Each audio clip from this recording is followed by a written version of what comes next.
వి gold trusted gold buyers. మీరు తాకట్టు పెట్టిన బంగారాన్ని విడిపించి ఈ రోజు ఉన్న మార్కెట్ ధరకు కొనబడును.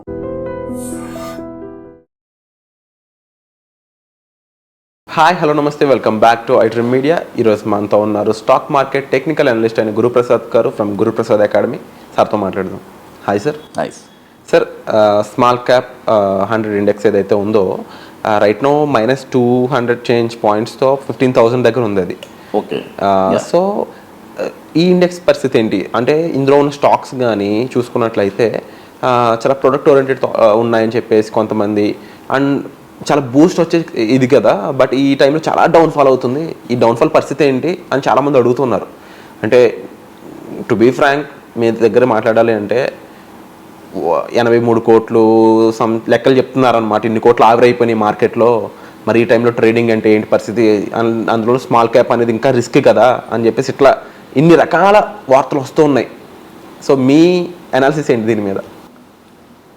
సరే, 83,000 కోట్లు ఆవిరయ్యేదాకా మీరు ఏం చేస్తున్నారు?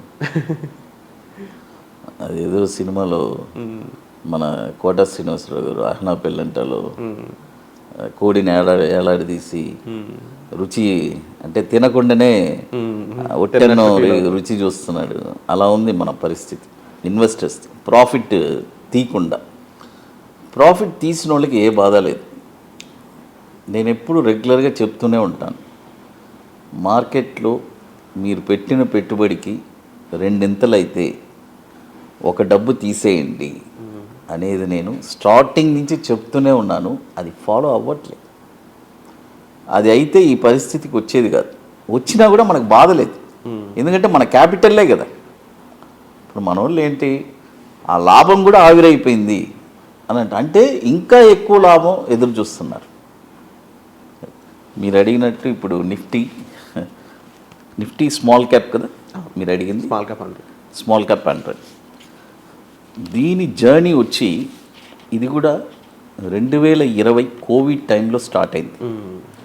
అంటే బయింగ్ వచ్చి 7,200లో స్టార్ట్ అయిన జర్నీ మొన్న నవంబర్ 2024కి 17,066 అయి వెళ్ళి. అంటే మీరు చూడండి ఎన్ని పాయింట్స్ పెరిగింది. 7,000 ఎక్కడ, 17,000 ఎక్కడ. అంటే నిఫ్టీ స్మాల్ క్యాప్ 100 స్టాక్స్ 3 రెట్లు ప్రాఫిట్ ఇచ్చింది. అవును. ఇండెక్స్ 100 అంటే 10,000 పాయింట్స్ పెరిగితే స్టాక్స్ వచ్చి 3 times ప్రాఫిట్ ఇచ్చి ఉంటారు. కొన్ని స్టాక్స్, అన్ని స్టాక్స్ కాదు. బట్ ఏదైనా ఒక్కసారి వన్ టైం ప్రాఫిటే పెద్ద ప్రాఫిట్ కదా, విత్ ఇన్ స్పాన్ ఆఫ్ ఒక 3 to 4 yearsలో. కాబట్టి ఈ కరెక్షన్ అనేది ఇట్స్ ఎ కామన్ కరెక్షన్, రావాల్సిందే. ఎందుకంటే మార్కెట్ 7,000లో స్టార్ట్ అయిన జర్నీ 17,000 దాకా వెళ్ళింది. మరి వెళ్ళినప్పుడు మళ్ళీ ఒక జర్నీ స్టార్ట్ అవ్వాలి కదా, డౌన్వర్డ్. బట్ ఈ డౌన్వర్డ్లో ఎక్కడ ఏం చేయాలి, మళ్ళీ ఇదే స్మాల్ క్యాప్ 100లో ఎక్కడ కొనాలి, అది చాలా ఇంపార్టెంట్. ఎందుకంటే ఇది వచ్చి ఒక కొత్త కాన్సెప్ట్ నేను చెప్పేది. ఇంతవరకు నాకు తెలిసి ఇది నా పర్సనల్గా నేను రెగ్యులర్గా నేను యూస్ చేస్తూ ఉంటాను. సరే, మన ప్రేక్షకులు కూడా చాలామంది ఇబ్బందులో పడుతున్నారని వాళ్ళ కోసం మనము దీన్ని చెప్తున్నాను. చూడండి, నిఫ్టీ స్మాల్ క్యాప్ 100 వచ్చి మన మనీ మేనేజ్మెంట్ అందరికీ తెలుసు. 11,750లో ఒక అక్యుములేషన్ చేసుకోవాలి. 11,750 వస్తే అక్కడ తర్వాత 9,700లో ఇంకొక అక్యుములేషన్, ఫైనల్గా 6,435 వస్తే అక్కడ ఈ 3 పాయింట్స్లోనే ఈ స్మాల్ క్యాప్ 100లో ఏ స్టాక్ అయినా ఈ ప్రైజెస్ వస్తే ఇండెక్స్ మీరు కొనుక్కోవచ్చు. ఇండెక్స్ ఆ ప్రైజ్లో ఉన్నప్పుడు అందులో ఏ స్టాక్ అయినా మనం పిక్ చేసుకోవచ్చు అండి. ఏ స్టాక్ అయినా పిక్ చేసుకోవచ్చు. అండ్ ఇన్వెస్ట్మెంట్ ప్రాసెస్ సేమ్ ఇందాక చెప్పినట్లయినా మనీ మేనేజ్మెంట్ 10 parts, అది 3 parts. ఎందుకంటే ఇట్స్ అంటే చూడండి, మ్యూచువల్ ఫండ్స్ కూడా ఇలాంటి మనీ మేనేజ్మెంట్ కూడా మనం వాడేది. అవును. జనరల్గా చూడండి, మన నార్మల్గానే నేను ఒక చిన్న విషయం చెప్తాను. చాలామంది మ్యూచువల్ ఫండ్స్ ఈ మధ్య ఒక న్యూస్ కూడా వచ్చింది, ఇది సిప్ ఆపేయమంటున్నారు, చాలా రాంగ్ ఇన్ఫర్మేషన్ ఇస్తున్నారు. అండ్ నిజంగా గురుప్రసాద్ గారు దాదాపుగా ఒక 12,000 మంది ఎస్ఐపిలు ఆపేసినట్టు స్టేట్మెంట్లు వస్తూ ఉన్నాయి. అది చాలా రాంగ్ ఇన్ఫర్మేషన్. అది ఎవరిచ్చారో వాళ్ళ మీద స్ట్రిక్ట్గా యాక్షన్ తీసుకోవాలి నన్ను అడిగితే. ఎందుకంటే అది వచ్చి సిప్ చేసే వాళ్ళకి అందరికీ వాళ్ళని వచ్చి మనం డిస్కరేజ్ చేస్తున్నట్టు. ఎందుకంటే స్టాక్ మార్కెట్ మీద అవగాహన లేని వాళ్ళు సిప్కి వెళ్ళిపోవచ్చు. నేనే చెప్తాను, నీకు స్టాక్ మార్కెట్ ఇంట్రెస్ట్ లేకపోతే సిప్కి వెళ్ళిపోండి. ఎందుకంటే ఎక్కడో ఒక చోట నీకు ఒక ప్రాఫిట్ అనేది నీకు జనరేట్ అవ్వాలి. ఇంకా నీకు ఇప్పుడు డౌన్లో సిప్స్ నువ్వు కొనేటప్పుడు యూనిట్స్ ఎక్కువ వస్తుంది ఈ కరెక్షన్లో. నెక్స్ట్ రేపు పెరిగేటప్పుడు ఆ యూనిట్స్ డబుల్ నీకు ప్రాఫిట్ వస్తుంది. ఇవన్నీ ఒక రాంగ్ ఇన్ఫర్మేషను. అది ఎవరు నమ్మబాకండి. అది ఎవరైనా సరే 100% మీరు సిప్లో ఇన్వెస్ట్ చెయ్యండి. బట్ నేనే మ్యూచువల్ ఫండ్ అడ్వైజర్ కాదు, ఒక కామన్ మ్యాన్గా చెప్తున్నాను.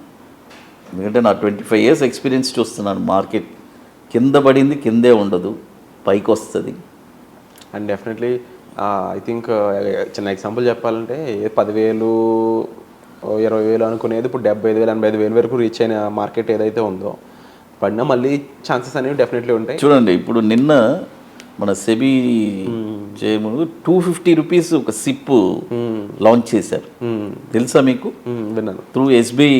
దానికి ట్రాన్సాక్షన్ కూడా వద్దని చెప్పి తీసుకోకూడదు, ఎందుకంటే స్మాల్ కదా, అవును, చిన్నది, దానికి ట్రాన్సాక్షన్ కూడా తీసుకోబాకండి అని ఏదో ఒక వచ్చింది టాక్స్. మరి సిప్ ఎలా ఆపాలి? ఎవరు ఆపుతారు? అది ఇన్ఫర్మేషన్ రాంగ్ కదా. అవును, తగ్గినప్పుడు మరి యావరేజ్ అవుతూనే ఉంటుంది, కొని పెట్టుకోవాలి. అది ఆపర్చునిటీ కింద చూడాలంట. డెఫినెట్గా ఖచ్చితంగా అది ఆపర్చునిటీ కింద చూడాలి. నేను చెప్పిన ఈ ప్రైస్ పాయింట్స్ ఖచ్చితంగా మనము ఈ పాయింట్లో చేస్తే మనకి మంచి ఇది వచ్చి అసలు తర్వాత మనం నెక్స్ట్ ఒక 6 to నెక్స్ట్ ఇయర్ మేబీ మన గురించి చాలామంది చెప్పుకుంటారు. Wonderful sir. అండ్ కరెక్ట్గా ఎలా ఆ పాయింట్లో మీరు చెప్పారు సార్ అని చెప్పి. సో చాలా క్లియర్గా పాయింట్స్ అయితే మీరు నోట్ చేసుకోండి ముఖ్యంగా. అండ్ అగైన్ దాంతోపాటుగా 29th వర్క్షాప్ అనేది జరగబోతుందండి మే నెలలో. గురుప్రసాద్ గారు నిర్వహించబోతున్న ఒక 29th వర్క్షాప్ ఇది. దీనికి సంబంధించిన వివరాలు మీకు కావాలి, తెలుసుకోవాలి, డైరెక్ట్గా సార్ని కలవాలి, మాట్లాడాలి అనుకున్నా సరే మీరు డిస్ప్లే అవుతున్న నెంబర్స్కి కాల్ చేసి పూర్తి సమాచారం అని తీసుకోవచ్చు. సో లేట్ అయితే చేయొద్దండి, చాలా లిమిటెడ్ సీట్స్ అనేవి అవైలబుల్గా ఉంటాయి ఈ వర్క్షాప్కి. సో క్వాలిటీ ఇంట్రెస్టెడ్ పీపుల్ మాత్రమే దీనికి మీరు రిజిస్టర్ చేసుకోండి. సో వచ్చే ఎపిసోడ్లో మళ్ళీ కలుద్దాం. అండ్ మీకు ఏ డౌట్స్ ఉన్నా సరే డిస్ప్లే అవుతున్న నెంబర్స్ కాల్ చేసి సార్ని కాంటాక్ట్ చేయొచ్చు. Thank you so much sir. Thank you sir.